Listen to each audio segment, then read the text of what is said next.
संघ लोक सेवा आयोग यानी यूपीएससी ने अगस्त 2025 में एक महत्वपूर्ण पहल की शुरुआत की है, जिसका उद्देश्य है शैक्षिक और व्यावसायिक संस्थानों तक समूह ए और बी के विशिष्ट पदों की भर्ती सूचनाएं सीधे पहुंचाना।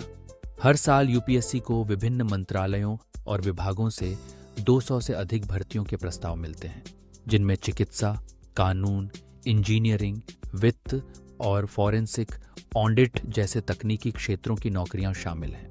2025 में यह संख्या 240 पार कर गई है, लेकिन इसके बावजूद कई पद खाली रह जाते हैं। कारण है जानकारी की कमी और आवेदनकर्ताओं की संख्या में गिरावट। यूपीएससी के अध्यक्ष डॉ. अजय कुमार ने यह स्पष्ट किया है कि योग्यता केवल जानकारी के अभाव के कारण छूटनी नहीं चाहिए। कई बार योग्य अभ्यर्थी पदों की सूचना न मिलने के कारण आवेदन ही नहीं कर पाते, जिससे कई रिक्तियां बनी रह जाती हैं या साक्षात्कार के स्तर पर पद समाप्त हो जाते हैं। इसी समस्या को दूर करने के लिए यूपीएससी ने मुफ्त ईमेल अलर्ट सेवा शुरू की है, जिसका लाभ शैक्षिक संस्थान, कॉलेज, विश्वविद्यालय, पेशेवर निकाय और इंडस्ट्री एसोसिएशन उठा सकते हैं। संस्थान अपने आधिकारिक डोमेन से ARAUPSC@gov.in पर subscription request UPSC recruitment alerts विषय के साथ ईमेल भेजकर इस सेवा को सब्सक्राइब कर सकते हैं। यह सेवा पारंपरिक माध्यमों जैसे रोजगार समाचार, यूपीएससी वेबसाइट या लिंक्डइन से अलग है।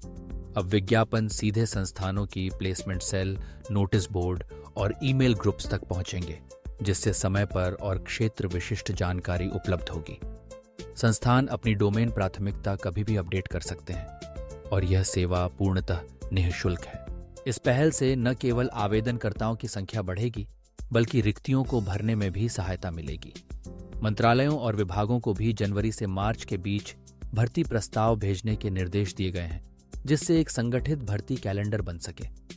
इसके साथ साथ यूपीएससी सोशल मीडिया, मंत्रालयों की वेबसाइट, आरएसएस फीड और संभावित ब्रॉडकास्ट पार्टनर्स के माध्यम से भी सूचना फैलाने पर कार्य कर रहा है। संस्थान अब अपने छात्रों और पेशेवरों को समय पर यूपीएससी के अवसरों से अवगत करा सकते हैं, जिससे उनकी तैयारी और चयन की संभावनाएं बढ़ जाएंगी। यह सेवा यूपीएससी की पारदर्शिता और प्रतिस्पर्धी चयन के प्रति प्रतिबद्धता को और मजबूत बनाती है और आगे संस्थानों से प्राप्त फीडबैक के आधार पर इसे लगातार बेहतर किया जाएगा।